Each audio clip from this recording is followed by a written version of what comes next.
bienvenue sur cette chaîne. Je suis Cécile alias Proms Création et ma chaîne est dédiée à la couture. Donc aujourd'hui, je vais vous faire une vidéo spéciale vêtements pour ados. Donc j'ai cousu ces dernières semaines pour ma fille qui a 16 ans maintenant et elle m'avait demandé à plusieurs reprises de lui faire des vêtements. Ça faisait très longtemps que je n'avais pas cousu pour elle.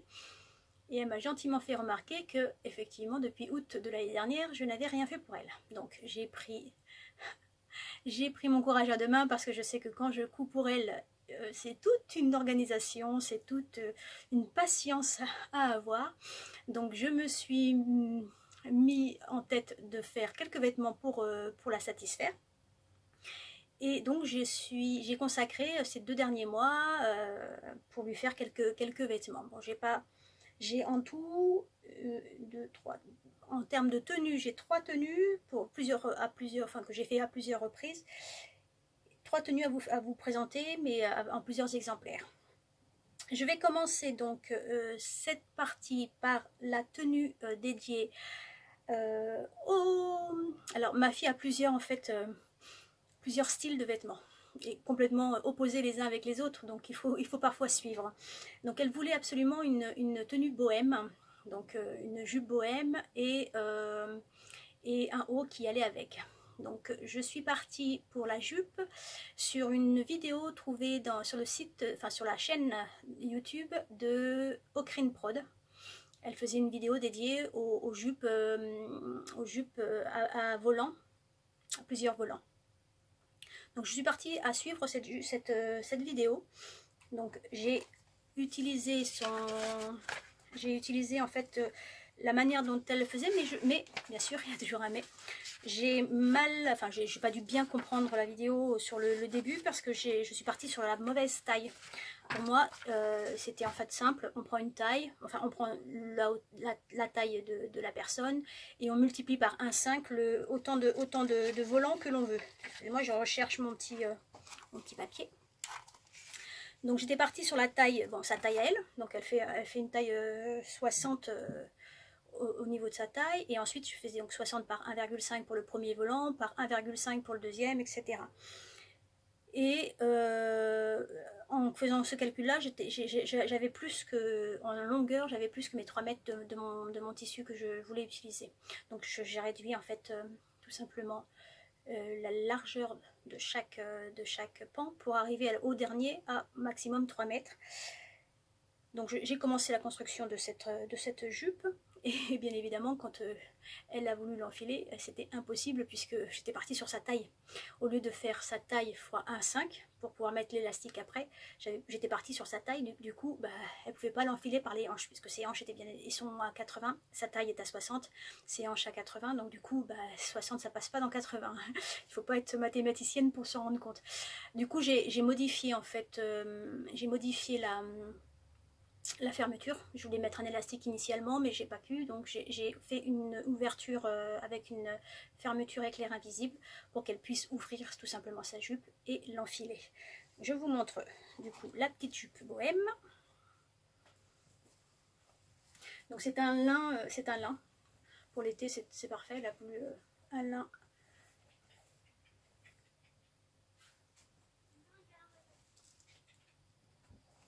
Donc je vous disais en lin noir. Donc alors ce sont que des rectangles, tout simplement des rectangles que l'on prend avec à ces mesures. Le premier rectangle doit faire donc la taille fois 1,5. Donc le premier rectangle aurait dû être de 60 fois 1,5. Bon, il fait que 60. Et ensuite on a pareil tous les autres rectangles. Donc là il y en a en tout, il y en a 1, 2, 3, 4. C'est 60 par 1,5, puis le résultat par 1,5, le résultat par 1,5, etc. De toute façon, c'est très bien expliqué dans la vidéo d'Ocrine Prod. Donc du coup, je vous mettrai le lien en barre d'infos. Et donc ensuite, on fait tout simplement un jeu de fronce pour chaque rectangle pour qu'il puisse être cousu tout simplement avec celui du dessus. Donc rien de bien compliqué. Si je ne m'étais pas trompée, il n'y aurait même pas eu de difficulté du tout. Mais comme je me suis trompée sur là, j'ai dû ajouter une fermeture éclair invisible permet tout simplement d'ouvrir la jupe suffisamment pour qu'elle puisse l'enfiler tout simplement par la taille. Et j'y ai ajouté vraiment un élastique léger puisque c'était déjà sa taille, donc j'ai dû faire elle fait du 60, donc j'ai dû faire un 58. Vraiment c'est très léger en termes de fronce alors qu'il aurait dû être plus foncé.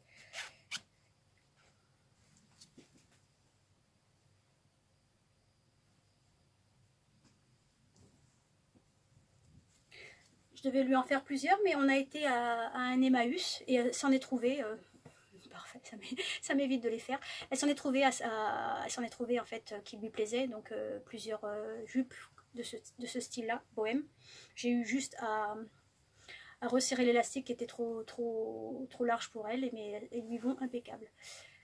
Donc ça c'est, oups, petit fil. Ça c'est donc la première jupe et elle voulait donc elle voulait un petit style bohème. Elle m'a demandé de lui crocheter, donc le crochet le retour, de lui crocheter des petits hauts pour aller avec.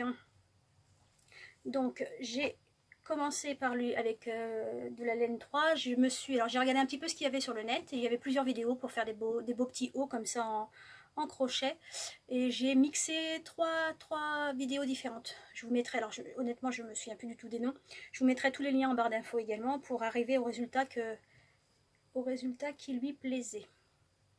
Excusez-moi, j'ai une petite bébête qui a failli rentrer dans l'atelier et je suis pas à l'aise avec les bébêtes qui piquent. Donc je lui ai fait 3 petits hauts en crochet. Donc le voici, le premier. Donc la première vidéo c'était le montage de la poitrine. La deuxième c'était le montage de mémoire. Oui, il y avait une façon différente, le montage de lanières pour accrocher, et la dernière qui était donc comment le bas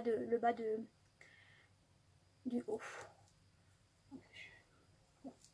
Elle a une poitrine assez imposante, mais ça fait, alors ça ne veut pas du tout ma taille, hein, mais ça fait en fait un petit haut très sympathique qui lui plaît beaucoup et qui va très bien du coup avec la robe, donc le style bohème qu'elle souhaitait. Donc j'en ai fait en tout, par contre j'en ai fait 3. J'ai fait un en beige, un en marron,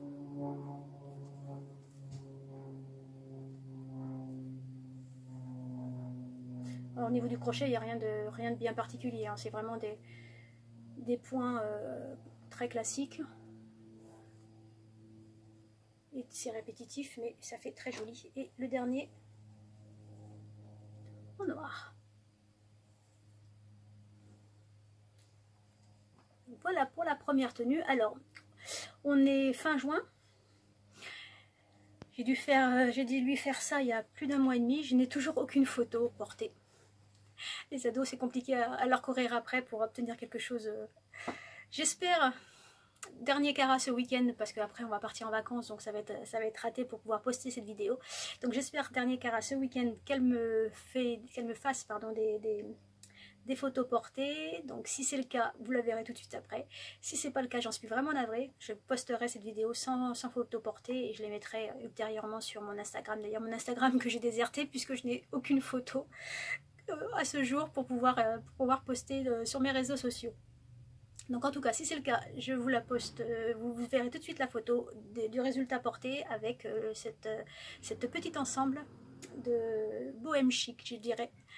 Et je passe ensuite aux cousettes suivantes.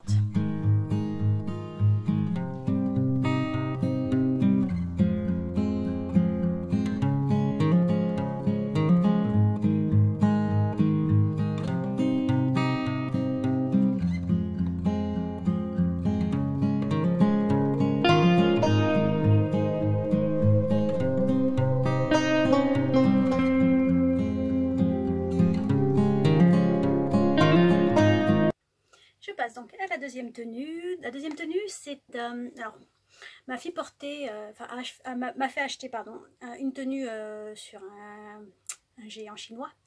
Oui, malheureusement, les jeunes aujourd'hui ils aiment bien ça. Donc du coup, elle portait énormément cette tenue. Donc et elle m'a bien sûr demandé si je pouvais la reproduire. Donc je vous montre déjà ce que c'est que cette tenue. J'essaierai de vous mettre une photo si j'en ai. Donc il y a le petit haut type crop top. Donc ça c'est celui qui a été acheté. Hein. Et le pantalon qui était, enfin le pantalon, le sarouel. Le sarouel qu'elle met énormément avec. Donc elle m'a demandé si c'était possible que je lui en fasse. Maman a tenté. Et donc j'ai regardé un petit peu comment était monté. Alors pour celui-là, c'était pas été compliqué de reproduire, hein, parce que il suffisait tout simplement de plier en deux chaque côté, c'est-à-dire j'ai plié le devant en deux, on va dire plutôt l'arrière, puisqu'on va commencer par l'arrière. Plier l'arrière en deux, et du coup ça m'a permis d'avoir au pli la reproduction du patron. Et idem pour le suivant. On plie en deux. Et on a du coup la reproduction du patron. Donc c'est ce que j'ai fait pour... c'est ce que j'ai fait en termes de crop top. Hein. Tout simplement, 2 pièces. Le haut. Et le bas. Et le dos, pardon. Le devant et le dos. Tout simplement. Donc ça, c'était pas compliqué celui-ci. Pour le pantalon, il a fallu que je fasse un peu plus de réflexion puisqu'il était... Donc en regardant en détail, on avait un devant, un premier devant. On a, alors je sais pas si on verra bien les coutures. On avait une partie de jambe, mais qui était également plus, enfin une partie de jambe qui est en fait au pli. Et c'était surtout le milieu qu'il fallait voir comment était monté le milieu. Donc en fait ça fait une qui reproduit donc une pièce, 2 pièces, 3 pièces et il y a des poches. Donc en tout 3 pièces à reproduire et à voir comment le pantalon se construisait. Donc j'ai essayé de faire un petit dessin, si j'essaie de le retrouver, alors mon petit... non, c'est pas celui-ci, j'essaie de retrouver mon petit... la première esquisse, si j'y arrive.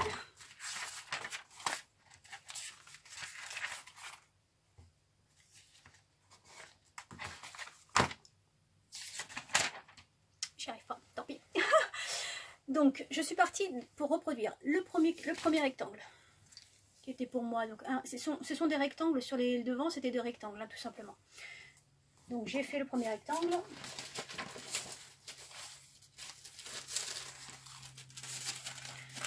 ça c'est le rectangle de la jambe de côté, au pli. Ensuite il y avait donc le haut et le dos. Et pareil, c'est un rectangle également, tout simplement. En coupé en 2 fois. Il y avait donc ensuite les 2 poches. Alors c'est vraiment les poches enfin oui, ce sont les poches qui étaient bizarrement une drôle de construction que j'ai eu du mal à comprendre, mais que j'ai fini par comprendre après. Donc la poche et surtout le milieu. Alors j'avais fait un premier essai de patron et je m'étais complètement trompée sur le résultat. Et en fait le milieu ça fait ça. Coupé au pli, enfin coupé au pli, oui tout à fait, et ensuite il se rabat en fait,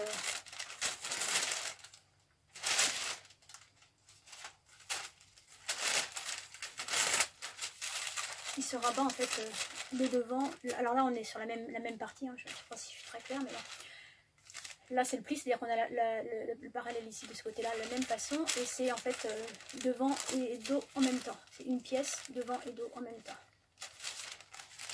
Donc j'ai fait une première toile pour m'assurer que je ne faisais pas un truc bizarroïde. Donc ma première toile sur un tissu moche, mais bon, qui était juste pour m'assurer du montage, voir le montage et voir si c'était vraiment comme ça en fait qui devait être monté. Donc c'est vraiment un tissu que j'avais dans mon stock qui m'a servi de toile. Et comme je vous disais, alors vous verrez peut-être mieux sur celui-ci, sur ma toile que sur les autres, puisque le haut est noir. Donc en fait il y a bien une poche, mais bizarrement, enfin la construction de la poche elle est assez étonnante parce qu'en fait il n'y a pas de, c'est une pièce qui, il n'y a pas de fond de poche en fait, c'est une pièce simplement qui est cousue sur le devant avec une ouverture. Et j'ai eu quand même un peu de mal, il y a une parmenture derrière, enfin devant. J'ai eu du mal à comprendre en fait le montage de cette poche et c'est celle qui m'a causé le plus de soucis pour le montage, plus que les autres. Donc comme je vous ai dit là, les rectangles, premier rectangle côté, deuxième rectangle devant et dos, et puis la fameuse pièce du milieu qui fait tout le charme du sarouel.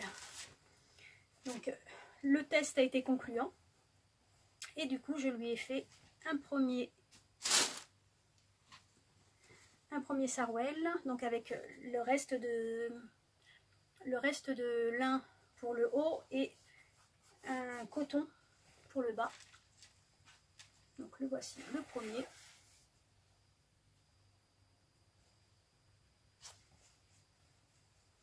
Avec les petites poches qui sont bien là.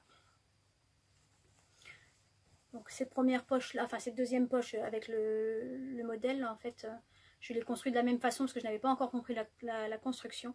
Et c'est seulement à la dernière, au deuxième modèle que j'ai fait. Je suis tombée par hasard, complètement par hasard sur une vidéo qui montrait complètement le montage de ces poches là. Et du coup j'ai fini par comprendre comment c'était. C'était assez étonnant d'ailleurs ce montage. Donc c'est le premier avec un élastique en bas.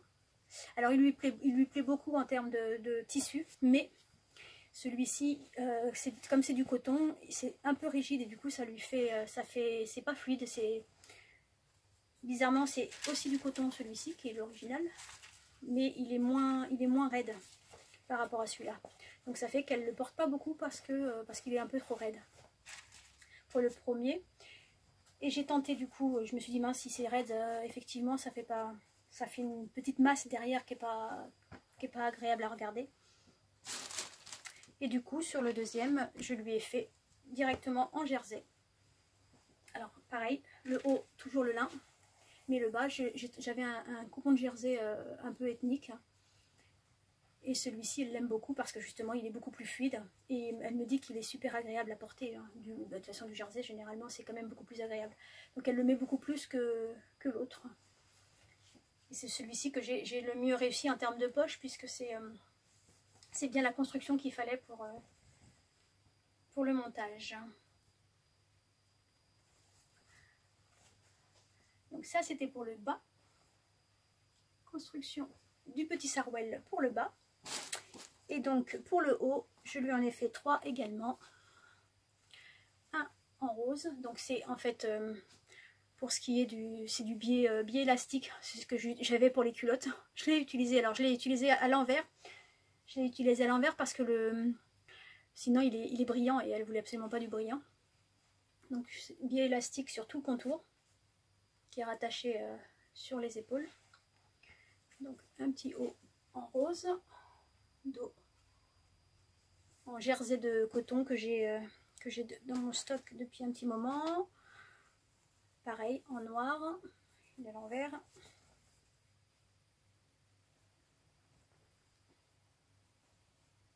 Tiens, j'ai l'impression qu'il a rétréci celui-ci. Bizarre, j'ai l'impression qu'il a rétréci. Ah non, elle est tellement petite et tellement fine que du coup j'ai toujours l'impression que c'est des mini vêtements. Mais bon, il faut dire qu'il n'est pas très haut non plus, hein, c'est un crop top. Hein. Donc en noir et le dernier en marron. Du coup, moi j'ai le patron. Donc si elle me demande de le reproduire, je l'ai d'avance. C'est pas compliqué du tout pour ce qui est de la reproduction du patron, en tout cas sur ce type de vêtements, puisqu'il était vraiment en 2 pièces, vraiment très simple. Pour le sarouel, bon, je me suis creusé un petit peu la tête au début, puis une fois qu'on a le patron, après ça coule de source et ça va assez vite à coudre. Donc c'était la deuxième tenue, un peu plus, on va dire, cool, baba cool. J'ai eu là le chic bohème, maintenant j'ai le bohème chic et maintenant j'ai le baba cool qui suit. Donc si j'arrive à avoir la photo ou la vidéo portée, c'est tout de suite. Et je passe à la troisième et dernière cousette.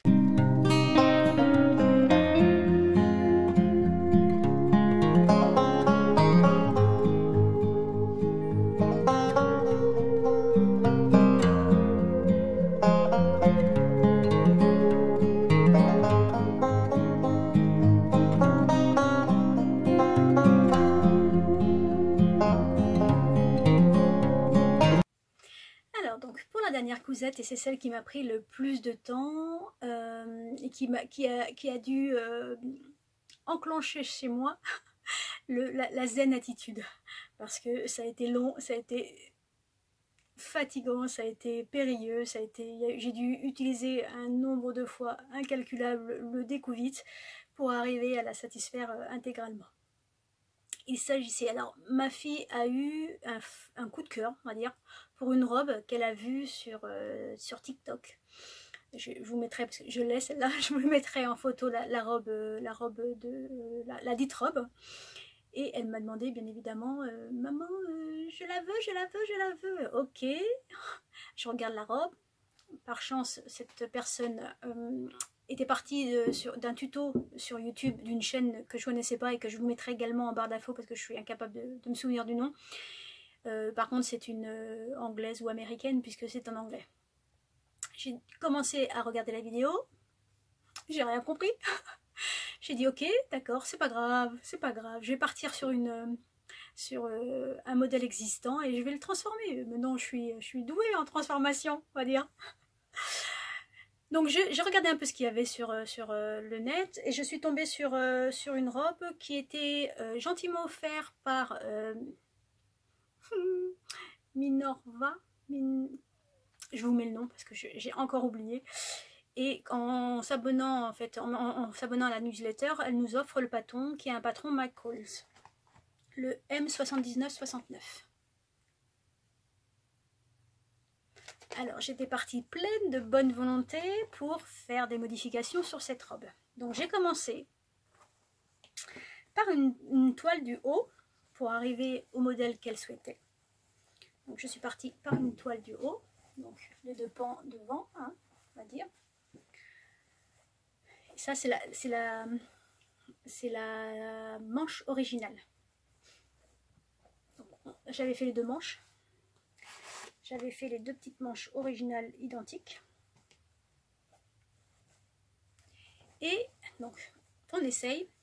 Ah non, maman, la manche, ça va pas du tout. Elle est beaucoup plus longue, elle n'est pas de froufrou, elle est beaucoup plus évasée. Ok, pas de souci, si ça, qu'à cela ne tienne. On tente une modification de la manche. Donc j'ai commencé à faire une modification de la manche pour arriver à un agrandissement un petit peu de la largeur. Je n'arrive pas à remettre la main sur la modification de la manche. D'ailleurs, attendez, je me demande si c'est pas ça. Non, c'est pas ça. Bon, c'est pas grave. Donc on est parti sur la première manche. Ça c'est la manche originale du patron de Michaels. Et ça c'est la deuxième.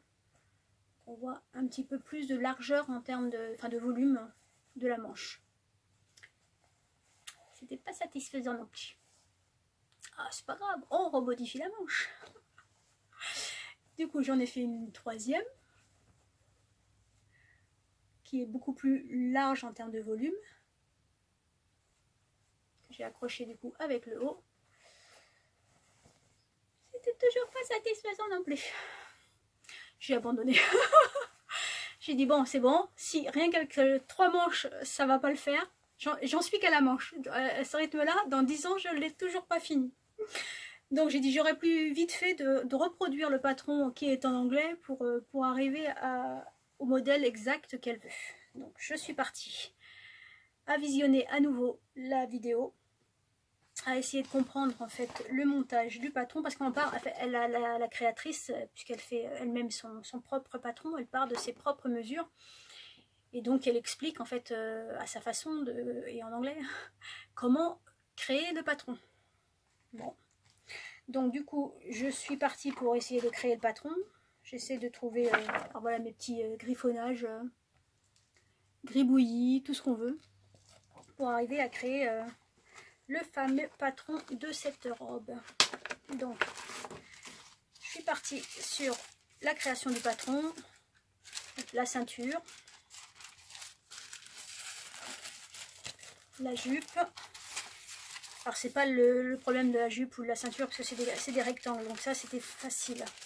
Mais c'est surtout la compréhension en fait du haut et des manches qui était un peu plus complexe, enfin, à mon sens, puisque je suis pas forcément bilingue. Hein. Donc, vous voyez la manche, c'est ça.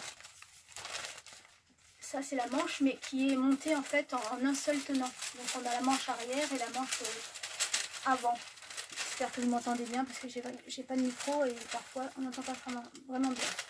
Donc ça c'est la manche en fait en un seul tenant, arrière et donc, en fait on a un jeu de plis milieu comme ça pour arriver à créer la manche et surtout qui s'accroche avec le haut comme ça à l'intérieur.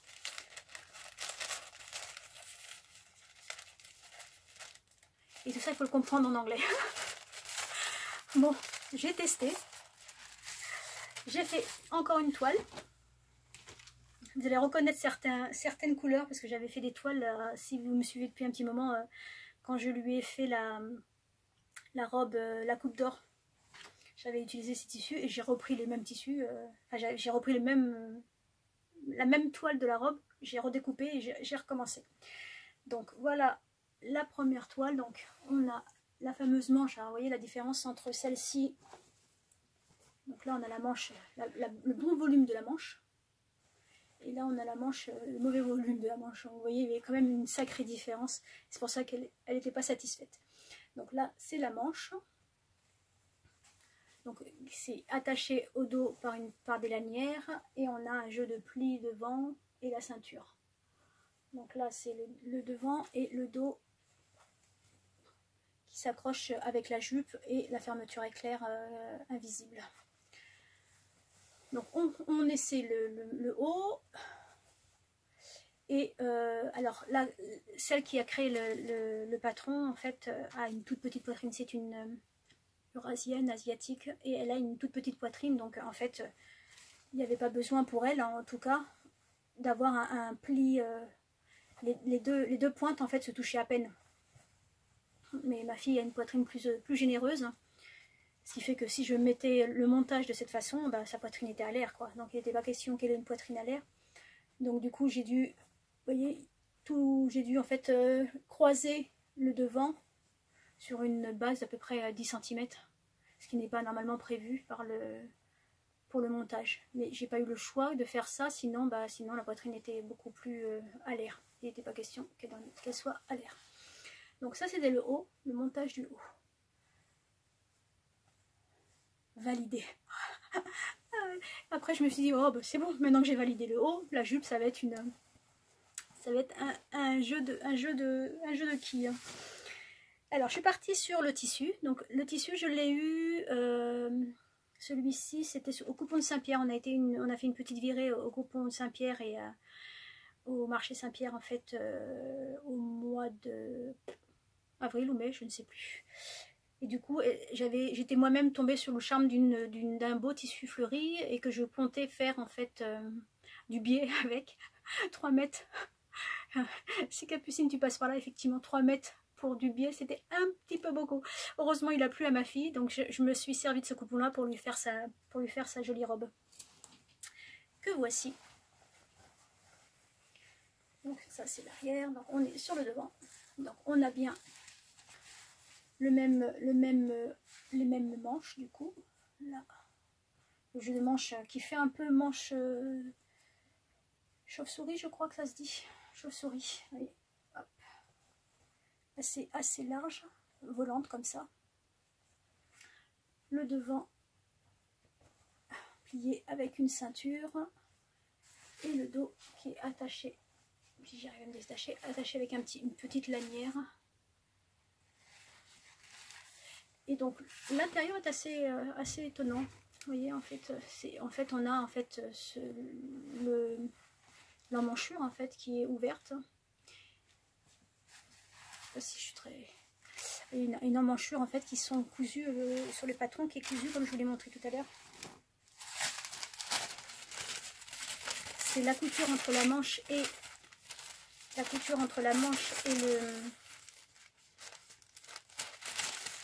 on coud en fait le devant avec la manche. Une fois qu'on retourne, on a la création de l'emmanchure. C'est assez bien pensé en fait sur ce modèle. Mais bien sûr, il y a toujours des mais avec moi. Donc là, c'est les longues. Hein.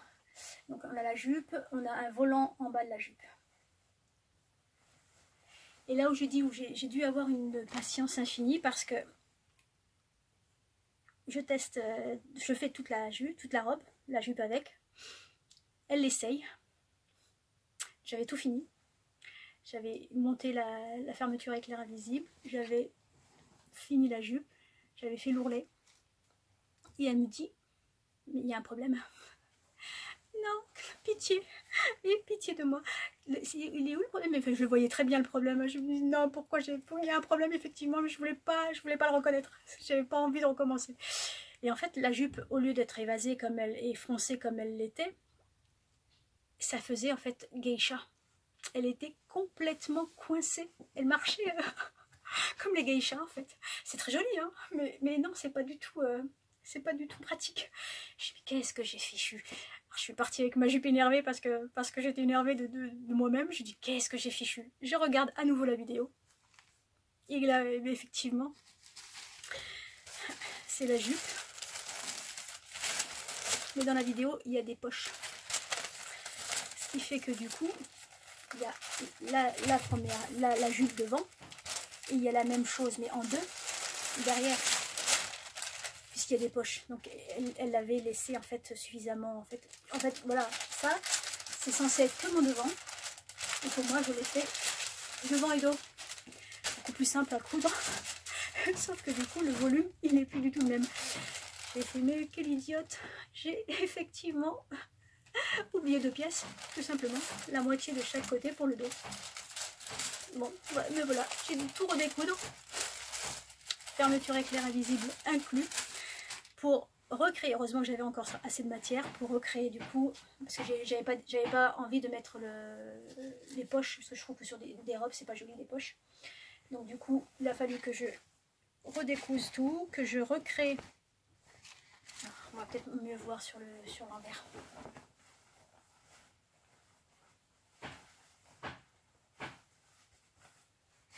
Donc là les coutures en fait. J'avais tout simplement oublié de créer les pendeaux, les 2 pendeaux pour aller ensuite avec la fermeture éclair invisible, les 2 pendeaux qui étaient la fermeture en fait je l'avais cousue sur le devant au lieu de sur les pendeaux qui étaient manquants. Donc effectivement elle ne pouvait que être beaucoup trop serrée sur la marche, c'était pas possible puisqu'il y avait un jeu de fronce important pour arriver à sa taille. Donc là, il y a un grand jeu de fronce. Et bah, les fronces, c'était uniquement le devant, quoi. Donc ça allait pas du tout. Donc du coup, une fois que j'ai tout redécousu, et ça m'a quand même pris presque un mois, cette histoire. Parce que j'étais tellement énervée que je l'ai mis de côté pour faire autre chose en attendant de me calmer. Et du coup, une fois que j'ai tout redécousu, que j'ai tout remonté à l'endroit. Bon, la fermeture n'est pas aussi invisible qu'elle le souhaiterait, mais bon, j'ai toujours un problème avec mes pieds de fermeture éclair, mais bon, c'est du blanc, on voit pas trop. Et là, une fois que tout était fini, correctement, elle était satisfaite. Mais bon, moi en mode zen attitude, sur un mois, ça a été compliqué quand même. Et puis la demoiselle, bien évidemment, elle me dit... Oh maman, j'ai vu une super belle robe sur YouTube. Non. Non, pitié. On verra ça l'année prochaine, hein, parce que là, j'ai ma dose avec les exigences En fait, elle me fait penser à une cliente. Je suis comme si j'étais une commerçante. Elle, la cliente, les exigences d'une cliente. Et du coup, bah non, tu me payes pas, quoi. Donc, voilà. Bon, c'est une ado, hein. C'est normal. Je l'adore. Je t'aime, ma fille, c'est sûr. Hein. Mais t'attendras un petit peu maintenant pour les prochaines cousettes. En tout cas, je suis contente quand même parce que franchement, je la trouve. Quand elle la porte, elle est super jolie avec. Hein. Elle peut être exigeante parce que franchement, elle est très belle. Elle y va super bien et je la trouve vraiment très belle. Donc vous voyez là, c'est plutôt le style après le style bohème chic, le style baba cool, c'est le style romantique. Elle veut, maintenant bon, j'ai le patron, donc c'est bon. Elle en veut une autre, mais avec un autre tissu. Mais elle lui va super bien, quoi. Elle avait raison. Elle est exigeante, mais elle a bon goût. Donc ça, c'est déjà un bon point pour elle. Donc voilà, c'était ma zen attitude du mois, des 2 derniers mois pour arriver à la satisfaire. Je crois que j'ai fait le tour de tout ce que je voulais vous montrer. Donc si normalement j'ai la vidéo portée ou les photos portées sur cette robe, vous l'avez tout de suite après cette vidéo. En tout cas, moi je vous souhaite un excellent été, de très belles vacances. Moi je pars en vacances fin de semaine prochaine, donc je suis très contente. Je vais être enfin les vacances, donc besoin de repos parce que ça a été une année un petit peu compliquée. Donc je vous souhaite de très belles vacances, j'espère que vous allez bien, j'espère que vous allez profiter de vos vacances et de votre famille. N'hésitez pas comme d'habitude si vous avez apprécié mes péripéties de mettre un petit j'aime, de mettre un petit commentaire, de vous abonner. Je répondrai même en vacances, ne vous inquiétez pas, je réponds toujours à tout le monde. Et puis je vous dis pour ma part normalement à la rentrée puisque je fais ma petite pause estivale qui est bien méritée à mon sens. Je vous embrasse très fort, je vous dis à très bientôt et puis bonne cousette. Au revoir.